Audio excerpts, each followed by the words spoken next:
Bueno, empezamos este primer panel de telemedicina del último día de jornadas.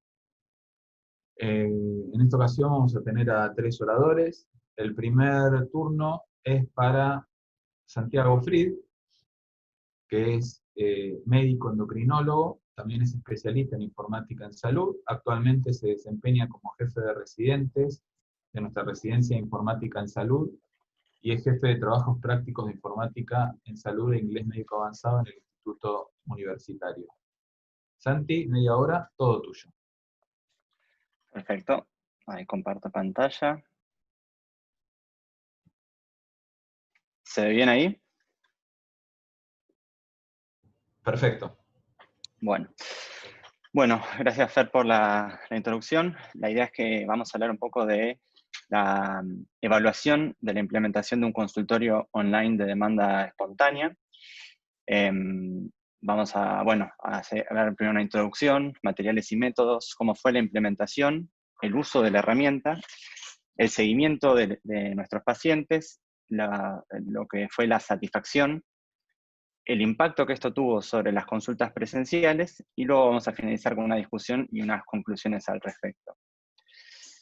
A modo de introducción, no es nada novedoso que el crowding es una problemática bien documentada en las centrales de emergencias, donde digamos, las instituciones en salud no logran hacer frente en un marco temporal aceptable a las necesidades en salud de la población que consulta, ¿sí?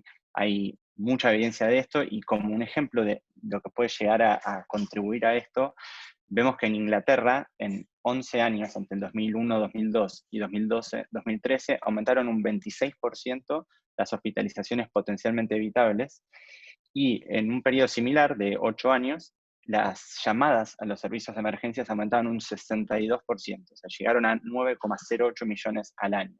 Esto claramente es algo que desbordó a los servicios de emergencia de dicho país, y la misma evidencia hay en un montón de otros países.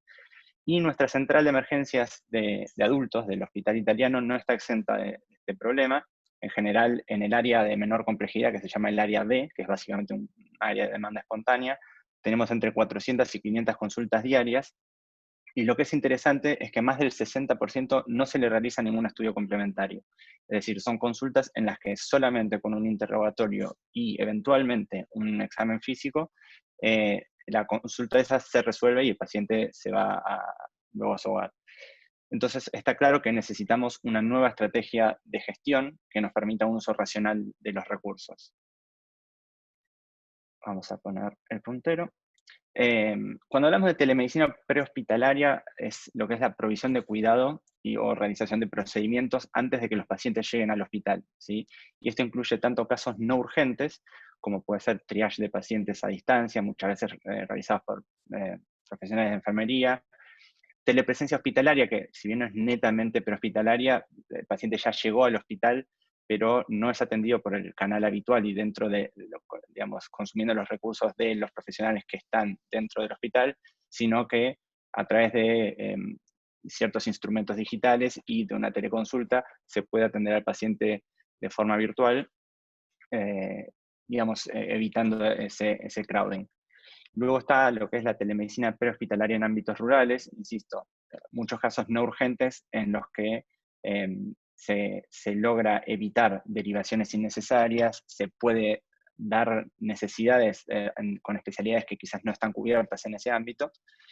Y luego tenemos lo que son los cuidados más urgentes, como puede ser la telecardiología prehospitalaria para la valoración de enfermedad cardiovascular o de arritmias, telestroke, que es algo que está muy estudiado, que es poder dar cuidado a pacientes en ventana que tengan un cuadro de sospecha de ACV, y teletrauma, que también es una causa muy frecuente de morbimortalidad en pacientes jóvenes, y que la mayor parte de las dificultades están en el periodo prehospitalario. Todas estas experiencias demostraron reducir costos de forma segura, evitar traslados innecesarios, mejorar la comunicación entre los distintos actores del sistema de salud, y dando digamos, una atención en salud de buena calidad y con muy buena aceptación por parte de los pacientes.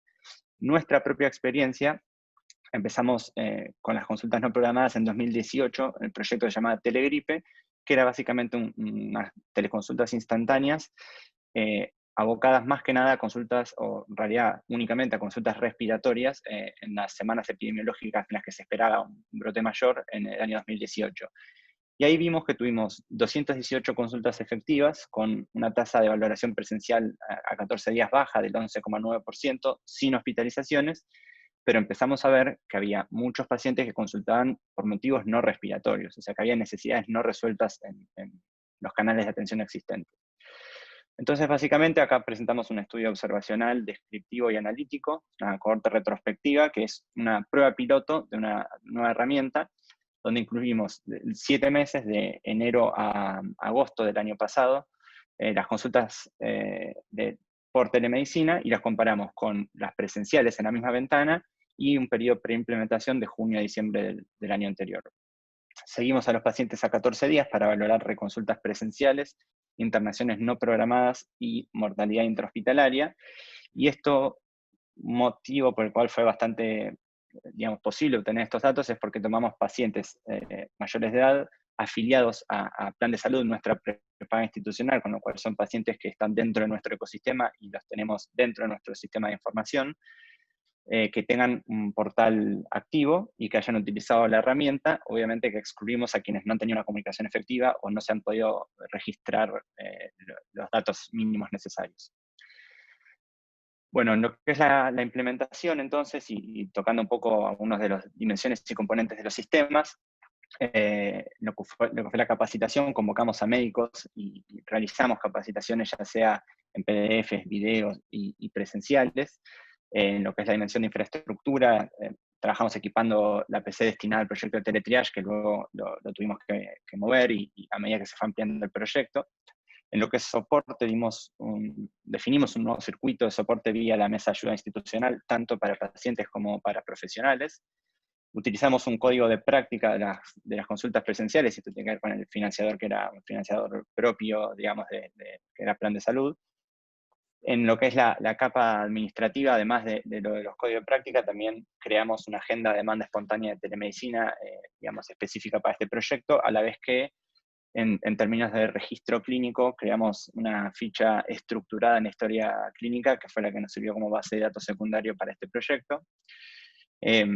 Adaptamos, en términos de lo que es registros personales de salud, el módulo de teleconsultas instantáneas a fines de este proyecto.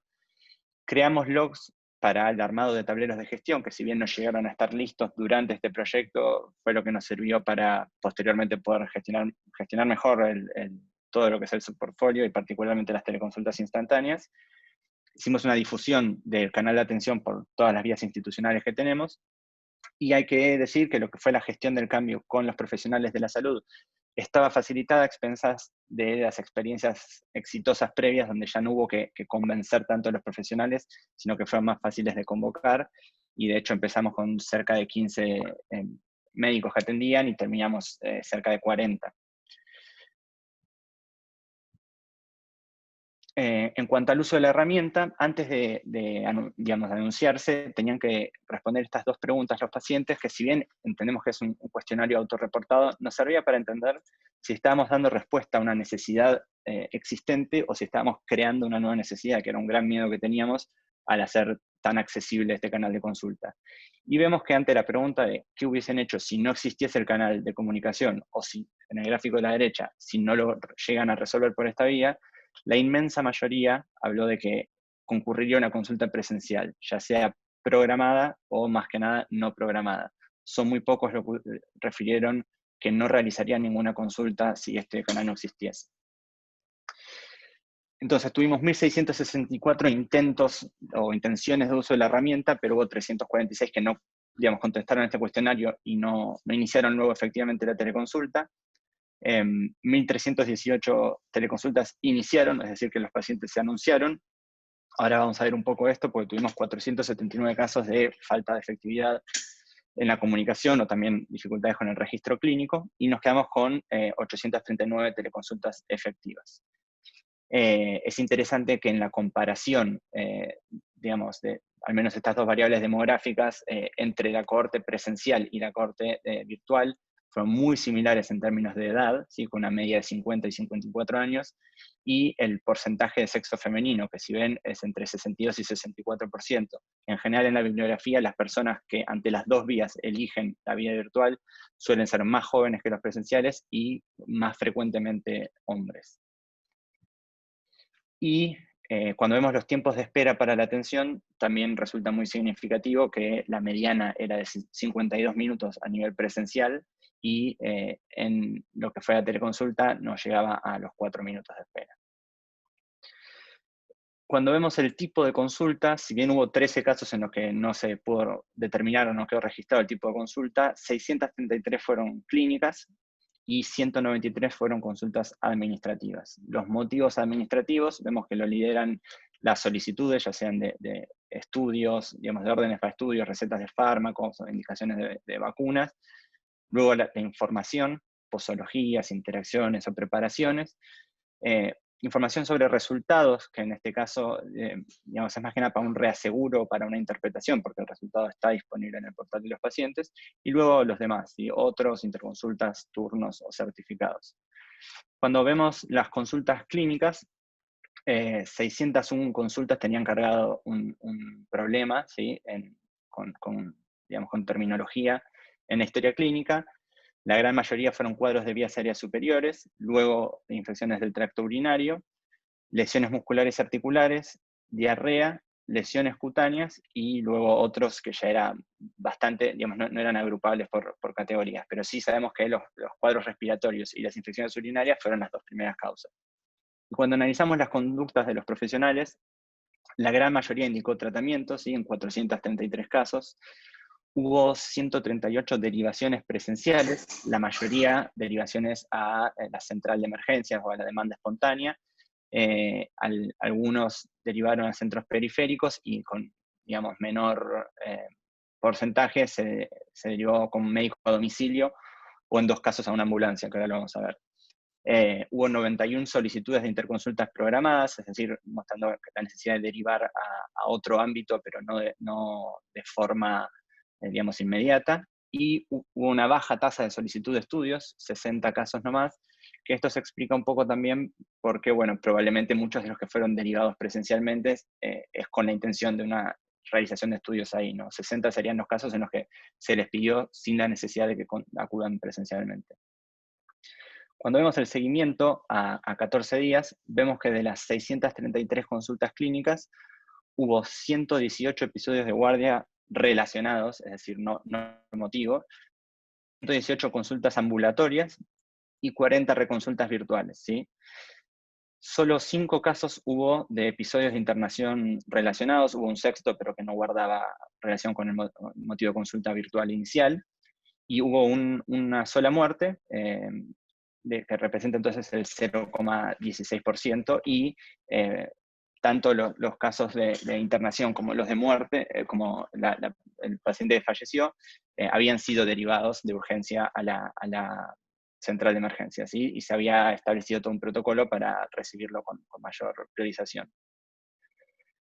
Entonces, si bien acá nosotros podemos definir, esta es la cantidad de episodios que hay, puede ser que un paciente haya tenido una reconsulta virtual, luego una consulta ambulatoria y luego un episodio de guardia, pero cuando vemos la cantidad de consultas iniciales que tuvieron al menos una reconsulta, es el 38% de las consultas clínicas y un 25% si tomamos las consultas globales.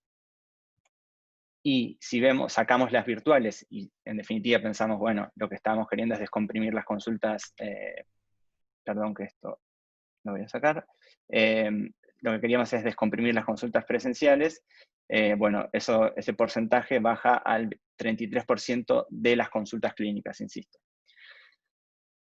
Cuando se finalizaba la teleconsulta, se les enviaba una encuesta de satisfacción para los pacientes, que es básicamente una adaptación del Telehealth Usability Questionnaire, que es una encuesta que ya, digamos, es muy conocida en inglés y que de hecho recientemente en un trabajo que hizo Janine con la gente de dermatología, se adaptó y se validó transculturalmente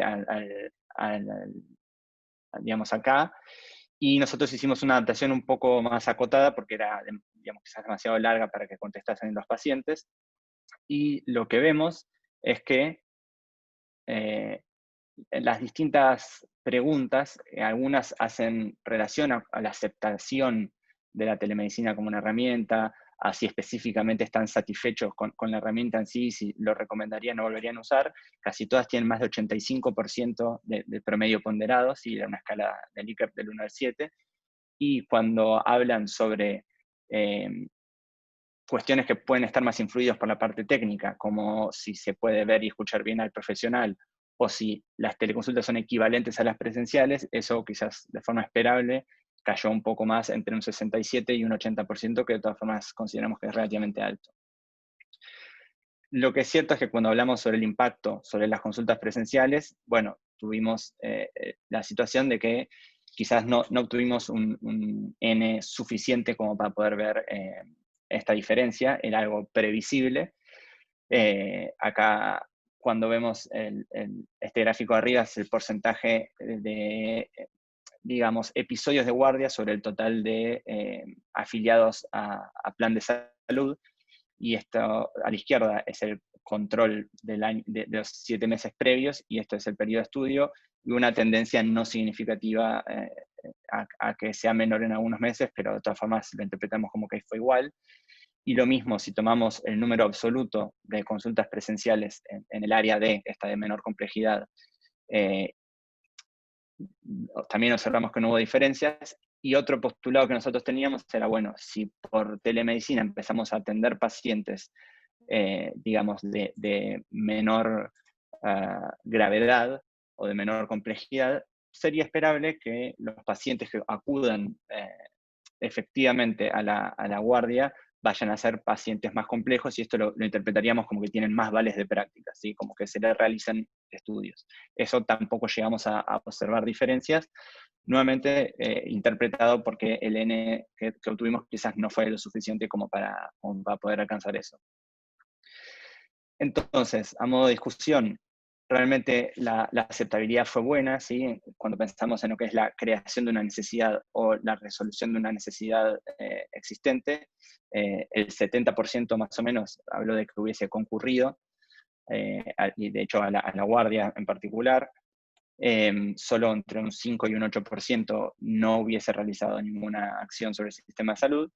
Vimos que hubo un problema muy grande con la conectividad de los pacientes, y hay un análisis también de, para ese entonces, cómo era la conectividad media en Argentina y en los distintos centros urbanos, y cómo esas dificultades pueden haber afectado bastante la tasa de efectividad, aunque no tenemos que dejar de tener en cuenta que es factible que haya habido unas cuestiones intrínsecas a la performance técnica de la herramienta, y cuestiones de diseño, que eso nos generó luego el rediseño de la herramienta posteriormente para facilitar el flujo y evitar, particularmente con ciertos pacientes que puedan tener una brecha digital, facilitar ese flujo y facilitarles la conexión. La realidad es que tuvimos una alta satisfacción con muy buenos tiempos de espera. Evidenciamos nuevamente necesidades administrativas que no están resueltas por otros canales, porque esas 193 consultas efectivas sería esperable en realidad no recibirlas en una guardia virtual, sino digamos que sigan por otros caminos. Y vemos también que en las consultas clínicas hubo una baja tasa de solicitud de estudios. Las reconsultas presenciales se solicitaron en el total de consultas, el 16,45% de los médicos pidió reconsulta a sus pacientes, y solo 12,66% eran una derivación hospitalaria, y el porcentaje de pacientes que efectivamente fue sobre el total, como les comentaba antes, era del 25%, es decir, hubo una tendencia a la inseguridad de los médicos, quizás en derivar pacientes presenciales que quizás con un poco más de experiencia en telemedicina no lo hubiesen hecho, y evidentemente una inseguridad mayor por parte de los pacientes, que aún sin la derivación, por un tema de reaseguro o quizás de persistencia de los síntomas y de no confiar tanto todavía en la telemedicina, se aventuraron a ir a la guardia presencial. A 7 días, la tasa de reconsulta presencial en la CEA fue subiendo desde el 10% en 2015 al 15% en 2019, con lo cual, si vemos nuestras tasas de reconsulta, quizás tampoco parecen tan elevadas, considerando que es una tendencia que se ve bastante en nuestra y en otras centrales de emergencias. Y como interesante, un paper de hace unos meses de Israel, donde un teletriage pediátrico que tenía características muy similares a nuestro proyecto derivó un 28,3% de sus pacientes a la central de emergencias, o sea, más que nosotros, y dentro de los 70% que no derivó, la mitad de todas formas fue al médico de cabecera en las siguientes 48 horas. O sea que entendemos que esto todavía está en línea con la bibliografía. Y otro punto muy importante es, bueno, ¿qué pasó con el COVID? Porque claramente nosotros, si ven, tomamos 839 consultas efectivas en un periodo de 7 meses. Este gráfico de arriba es las consultas de demanda espontánea durante el mes de marzo de este año. Fíjense que hay en un solo día 1.130 consultas, ¿sí?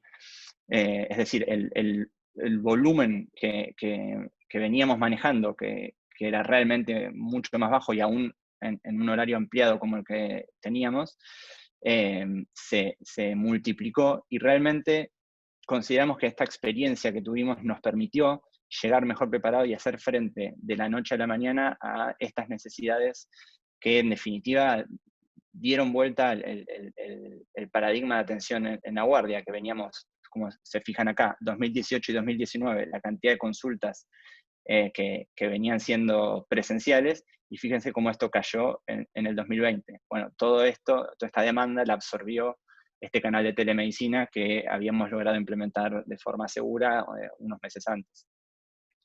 Entonces, a modo de conclusión, consideramos que esta es una estrategia útil y segura para descentralizar el cuidado de la salud. Fue un piloto que resultó clave en la preparación del hospital para la pandemia por COVID-19.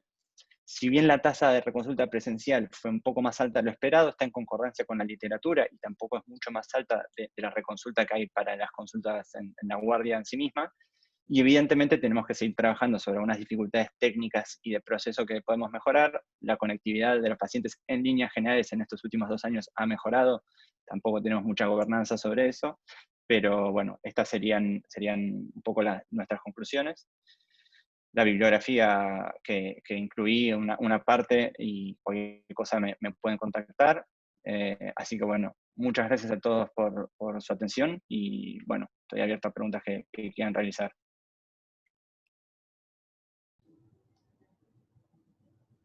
Bueno, muchas gracias, Santi. No te voy a felicitar porque es algo que hicimos entre todos, así que sería autofelicitarnos, pero la presentación estuvo excelente.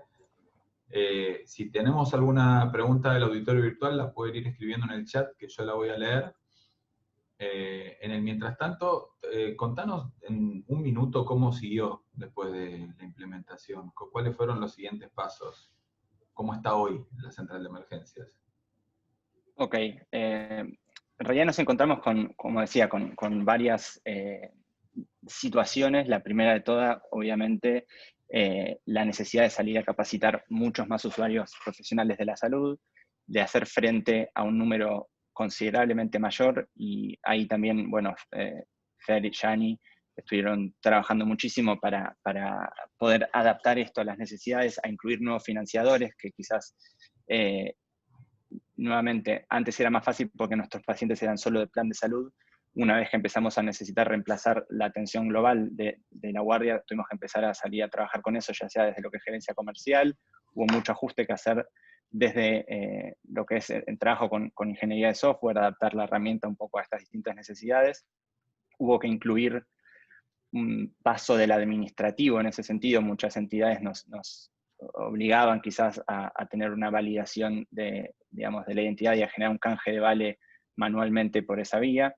Entonces, básicamente tuvimos que adaptar mucho el flujo a un volumen nuevo, a muchos actores nuevos, y tuvimos que salir a capacitar globalmente a muchos pacientes, a muchos profesionales y a muchos administrativos. Entonces fue bastante también trabajo en lo que es gestión del cambio y en adaptarnos a eso.